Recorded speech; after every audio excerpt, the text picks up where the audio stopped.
Hey, Lighthouse, happy Friday. Let's get into a question that just gives me so much joy. It won't be a long answer, but man, it's the kind of thing that I really enjoy talking about. And us Christian folks, we love talking about loving Jesus and loving God. And so the question today is so beautiful. It says, we are told to love God with all our heart, soul, and mind in Matthew 22:37. Can you expound on what Jesus meant by these three different areas? I would love to expound on what Jesus meant by those three different areas. We get some context, some understanding of what Jesus was going for as we see the setup to the story. It says that the Sadducees had questioned Jesus, and Jesus had silenced them. They're all looking for some reason to accuse Jesus, some reason to trap him. And it even says, so the Pharisees saw that the Sadducees had been silenced, and so they gathered together. It's like Bible for they huddled up to make a plan. They all huddled in and said, "Hey, what is the question that we could really use to trick Jesus?" And it's a good question as they say, "Hey, which is the greatest commandment?" Because every rabbi, I'm sure, had their, as do I, as most of us, have the things that were closest to their heart. And so maybe they would catch him going on and on about adultery, or maybe they'd catch him going on and on about telling the truth, or may want to pick one of the 10 commandments. And yet, the way Jesus answers this question demonstrates that he not only understands the way the 10 commandments are laid out, but he understands what's at the core, what really the 10 commandments, what really the law is driving at, which is far from, see, the Pharisees are so wrapped up in behavioral perfection that they have completely missed the call, the invitation to just love God. So as we think about Jesus' answer, as they say, trying to tempt him, it says, asking him, "Hey, what's the greatest commandment?" As we think about that, we might just get you thinking about a relationship, maybe a marriage, and a marriage that's old. It's this marriage has been going on for 20 years. Tiffany and I celebrate our 25th anniversary coming up this year. So maybe a marriage about the age of my marriage, and it started with great love and affection and spending time with each other and enjoying each other's company. And as life got going and settled into routines, maybe you could think of one of the people I like picking on the husband because that's who I am. So let's say the husband just kind of, never cheated on his wife. He took out the trash when he was supposed to. He, cooked dinner occasionally. He picked up his socks. He was never mean to his wife. And yet you could see his wife come to him at some point and go, "Man, I don't know if you love me." And he might go, "What do you mean? I do everything a good husband's supposed to do. I take out the trash. I cook dinner occasionally. I tell you I love you. I don't cheat on you. I've never yelled at you. What do you mean?" And the wife might go, "Yeah, but I can tell you love football, or I could tell you love music. You light up when it comes on. You talk about it a lot. I can tell that you love hanging out with your friends. You're so excited to go out and spend time with them. But when it comes to me, it feels like just a cold relationship." Well, what the Pharisees were settling for was a cold relationship with God. That they had nothing, you couldn't say anything against them in the way they lived. They carried out the Sabbath. They carried out the dietary restrictions. They carried out the prohibitions of the law perfectly. And yet Jesus was looking straight at him and saying, "But you don't love God."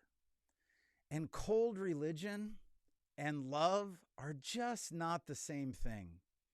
There is religion in love. In the same way that, go back to that marriage, a marriage that's still full of love. It includes date night. It includes taking out the trash. It includes making dinner. I don't make dinner very often, so sorry I'm failing you that one, Tiff. But it includes stuff to be done. but it's all of that stuff is born out of a heart that just has affection, has a leaning towards, has a romance with the person you love. So Jesus is looking at these people and saying, look, you might have religious near perfection, but you don't love God. So Jesus goes all the way back to Deuteronomy, not to the Ten Commandments, but to Deuteronomy, and says, here's how to sum up the whole law. Love the Lord your God with your heart, your soul, and your mind. That word heart is the Greek word cardia. It's where we get, lots of things, cardiovascular or whatever. And it related to the center of somebody's spiritual and physical life. It's similar to how we might use the word heart, like what's in your heart to do, right? That the spiritual, the thing you care most about, and also your physical life. It also related to the organ that's in your chest. And so it was like, if God gives you another heartbeat, use it to love him. With all of your physical, it has to do with how you take care of yourself, and it has to do with the things you put into your body, and it has to do with what you worship. But with everything spirit and body, do you love God? Then he says you should love the Lord with all your heart and then with all of your soul. That word soul is psyche, where we get psychology. And this is the vital force of life. This is like your soul, it's kind of when everything else is stripped away, when nobody else is looking, who really are you? That part of you that is not just physical, but that can't, if this was stripped away, you would no longer be you. It has to do with your feelings, your desires, your affections.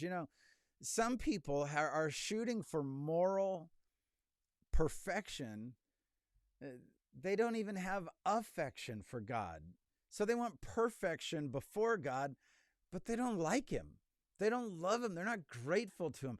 Their desire is not to be the son or daughter that makes God proud. See, this doesn't have to do, and this is why this question gets so turned on its head. The Pharisees say, okay, Jesus, you tell us the greatest way we should live.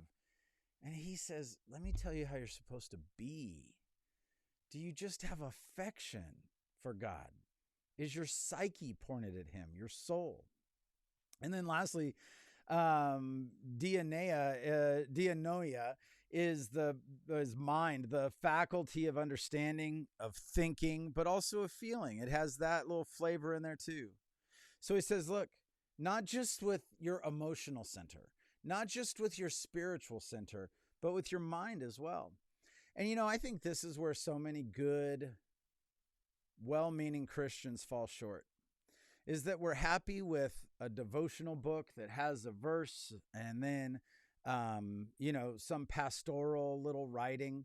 We're happy just watching a video like this and making that our devotions, making that what we know about God. And then we become experts in all kinds of other things with our mind. We become experts in academic fields like math and science and poetry. We become experts in pop culture things like whatever's happening, in Hollywood or in music or in art, or we become experts in political understanding, and we care so much about what's going on in the capitals of the world and who's on the rise and who's on the decline. And man, we've really given ourselves to those things, and we've neglected to study, to really pursue with our mind the love of God. If you're an academic person, you know what it's like to study something and love it at the same time, to really be enthralled with this. If you have a hobby of any kind, I'm a guitar player, and as I was first learning to play guitar, it was like, it didn't feel like practice at all because I loved it so much. Jesus is saying, here's the command. Would you, with every bit of brain power you have, would you with every heartbeat that God gives you, and would you with your very psyche, your very soul, just be in love with God? That word agape is important to realize too. That's the word that Jesus uses for love. It's the basis of all love. It's the self-sacrificial, when you have affection, you have love for someone. It's agape love. Maybe you obey God, and maybe you know God. But the greatest commandment is to, with affection, love him. So, Lighthouse, go love God. He already loves you. All right, be loved.